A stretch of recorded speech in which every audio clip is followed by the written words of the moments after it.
Bonjour à tous, ici Cédric, fondateur du site élevervotrevie.fr.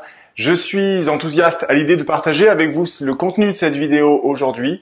Le jour où je tourne cette vidéo, on est fin novembre 2015. Les attentats de Paris ont eu lieu il y a seulement quelques jours. Et cette question me trotte dans la tête depuis plusieurs jours maintenant. Comment est-ce qu'on peut faire pour aider ceux qui sont dans la peine, qui souffrent, qui ont perdu des proches, qui ont vécu un traumatisme important, que ce soit à l'occasion de ces attentats, mais également je pense à tous les autres êtres humains qui sont dans la même situation ailleurs dans le monde, parce qu'il y a, vous le savez peut-être ou pas, mais en tout cas, il y a des attentats, des accidents, des catastrophes climatiques, il y a des morts tous les jours finalement dans le monde, et il y a ceux qui restent et qui sont dans la peine. Et un être humain tel que vous qui vous intéressez à cette vidéo se demande comment est-ce que on peut contribuer à améliorer les choses. Et voilà comment la physique quantique vient expliquer le pouvoir de l'intention.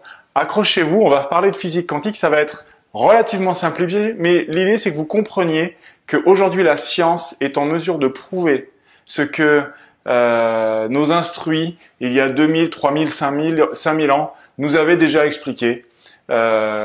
Sans avoir pu le prouver aujourd'hui, les preuves sont faites, on y va. Vous devez savoir que dans les années 40, Monsieur Planck, Max Planck, a prouvé que la matière est pour ainsi dire quelque chose qui n'existe pas. La matière est pour ainsi dire complètement vide ou pratiquement complètement vide. Pour vous prendre un exemple, n'importe quel élément de matière est constitué de molécules, ces molécules sont constituées d'atomes. Un atome, vous l'avez vu au collège, vous vous en souvenez, c'est un noyau et un électron, ou plusieurs, qui tournent autour. Un noyau, si ce noyau c'est un ballon de basket, l'électron qui tourne autour est à 2500 mètres de là. 2500 mètres de distance du noyau, à l'échelle. Si le noyau c'est une pièce de 10 centimes, vous la posez au milieu d'un terrain de foot, le noyau circule au niveau des cages, en tournant comme ça. Donc vous vous rendez compte que la matière, ce qu'on appelle la matière, est essentiellement constituée de vide, de non-matière physique telle que nos sens peuvent le percevoir. Les choses continuent de progresser, je ne vous refais pas toute l'histoire de la physique quantique. Dans les années 80, en 81 exactement, Alain Aspect, le chercheur français de Paris, prouve ce que tout le monde ressentait ou pressentait à cette époque-là, c'est que tout est relié. Là encore, cette espèce de truc spirituel qui dit on est tous reliés, l'unité, machin, ce chercheur français a prouvé que c'était vrai. L'idée, c'est que deux éléments de lumière, deux particules de lumière qui sont émises de la même source et qui sont séparées dans donc projetées dans des directions différentes, que ce soit à 1 mètre ou à 10 000 mètres, quand on en modifie une, ça modifie l'autre aussi, instantanément. C'est même pas le temps de déplacement, il n'y a rien qui transite de l'un à l'autre. La physique quantique prouve que quand on agit sur quelque chose, on agit sur l'autre aussi, et qu'il y a une espèce de liaison non physique, non évidente.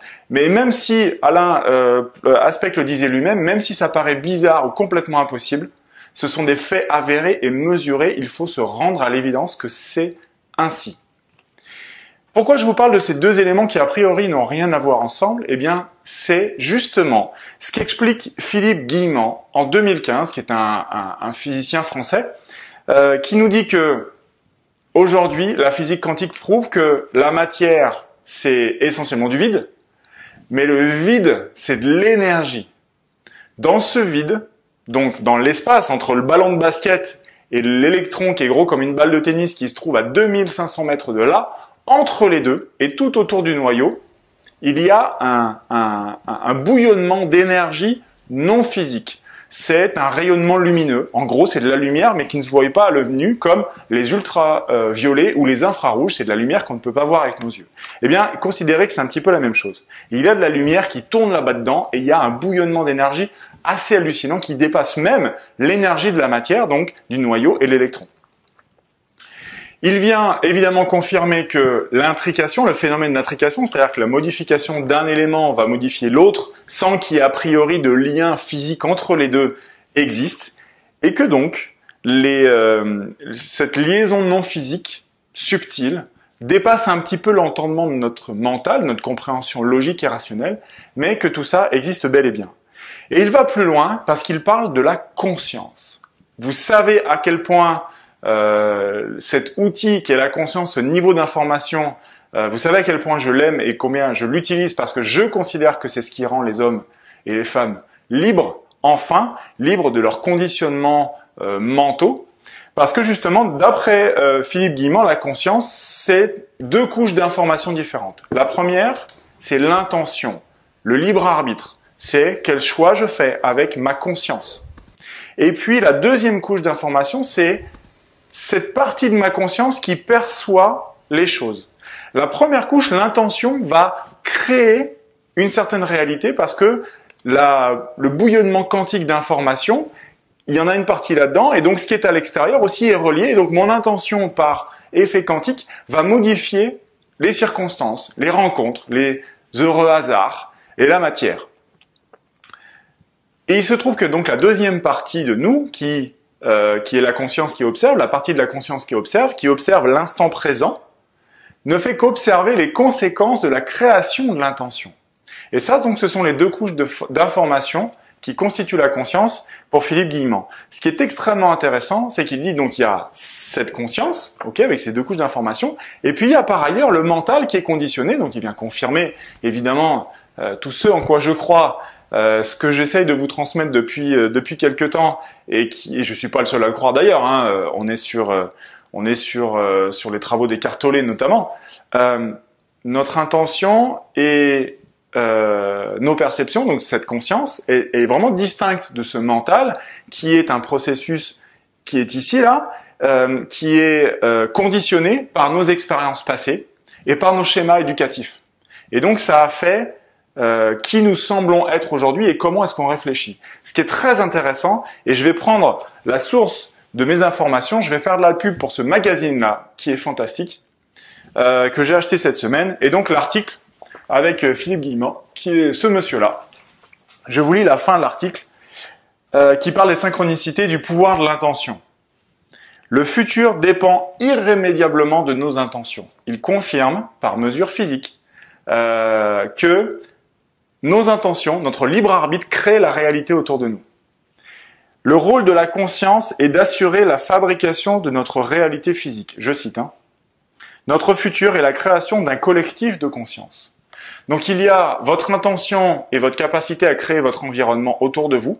Donc votre environnement, attirer les bonnes personnes, les circonstances, la chance, etc., etc. Mais il y a aussi ce que l'on crée entre nous puisque nous sommes tous reliés. Et ce phénomène de conscience collective ou d'inconscience collective, en fonction de comment on l'appelle, est un phénomène créateur. Vous commencez à me voir venir, je vais juste terminer là-dessus et je vais conclure. Là, je vais citer un paragraphe qui est extrêmement intéressant. Pour provoquer d'heureux hasards, pensez-y pour vous et ensuite vous pourrez l'appliquer au bénéfice des autres. Pour provoquer d'heureux hasards, il faut se relier au soi, donc la partie de nous qui crée l'intention. Donc qui est déconditionné du mental et de c'est pas possible, c'est des conneries, ça marchera jamais. Donc ça c'est la partie de vous qui n'y croit pas. Et il y a la partie de vous qui y croit, lui il appelle le soi. Donc se connecter au soi, cultiver le détachement, donc par rapport au résultat. Je ne suis pas attaché au résultat, je suis détaché au résultat. C'est-à-dire je choisis de croire et je sais que ça va fonctionner et je ne cherche pas d'avoir la preuve pour croire. Je crois d'abord et c'est ça qui va créer la preuve. Et il faut également être prêt à accepter le changement. Évidemment, si on est en résistance et si on a peur de ce qui pourrait advenir comme conséquence de ces résultats positifs, j'avais une discussion avec une amie hier qui aurait tendance, a priori, à freiner un peu son évolution pour les conséquences que ça pourrait causer. Donc ça existe. Il faut également sortir de ses habitudes, se mettre en position de réceptivité. Le lâcher-prise permet à l'intuition de fonctionner. Le lâcher-prise, en gros, c'est déconnecter la discussion mentale qui dit « Ouais, mais machin, tu comprends, et c'est pas possible, et ça marchera pas, et t'y arriveras pas, et si jamais tu fais ça, il va t'arriver ça, et de toute façon, la vie, elle est dure. » Waouh. On se calme, on met le mental de côté. Enfin, dit-il, il faut développer la confiance parce que c'est ce qui permet à la foi d'entrer dans sa vie. Alors la foi, on est dans cette espèce d'état d'esprit que les choses vont fonctionner. Je suis pas en train de parler d'un acte religieux, d'accord? La foi, c'est pas uniquement du domaine des religions, c'est un acte personnel, non connecté aux évidences du mental. Et on est quand même dans la physique quantique, donc on est un petit peu à côté de ça. La foi est un état d'esprit qui ouvre la connexion. Donc pour lui, confiance, lâcher prise et détachement sont les 3 processus mentaux qui doivent être travaillés. Donc installer des habitudes qui modèlent et qui connectent tous ces processus mentaux en nous, à notre cerveau de créer ces phénomènes d'intrication et d'intention. Et ouvre une connexion des états spirituels créateurs alimentant des voies non causales, c'est-à-dire que le système d'action-réaction et de cause à effet ne semble plus rien avoir là-dedans, et on se retrouve avec des fameux heureux hasards, synchronicité et tout et tout. Je suis enthousiaste parce que cet homme-là, qui a écrit un livre, tiens, j'en profite pour parler de son livre parce que je vais l'acheter, Philippe Guillemant, La physique de la conscience, aux éditions Guy-Daniel, 2015. La physique quantique, les sciences les plus avancées aujourd'hui prouvent que ce que vous ressentez au fond de vous est juste. Ce que vous ressentez au fond de vous est une réalité qui est aujourd'hui mesurable. Et si je reviens au sujet de cette vidéo, si vous souhaitez contribuer, aider, soutenir les personnes qui souffrent aujourd'hui d'avoir perdu des proches, d'être blessés, d'avoir vécu un traumatisme parce qu'ils étaient au milieu de ces attentats. Si vous voulez transmettre quelque chose de positif et aider les personnes qui sont dans d'autres pays et qui vivent le même genre de traumatisme, que ce soit un tsunami, une catastrophe naturelle ou quelque chose créé par les hommes, eh bien vous avez simplement à émettre l'intention que la compassion, la sympathie que vous ressentez va leur être transmise et que ça va leur faire du bien. C'est tout ce que vous avez à faire. Et si on le fait à plusieurs, le phénomène de groupe, si vous avez déjà fait des stages de développement personnel, vous réalisez à quel point le collectif décuple la puissance et ça va au-delà de la somme des parties, c'est de la synergie, 1 plus 1 égale 3. Vous allez pouvoir décupler la puissance de votre compassion, de votre empathie, de l'amour que vous allez transmettre aux gens et comment vous allez influencer le monde. Si vous le faites tout seul, c'est déjà quelque chose. Si on le fait à plusieurs, ça sera autre chose. Je vous invite, à partir d'aujourd'hui, une idée qui me vient, chaque jour à 20h, mettez une alarme dans votre téléphone, une petite sonnerie.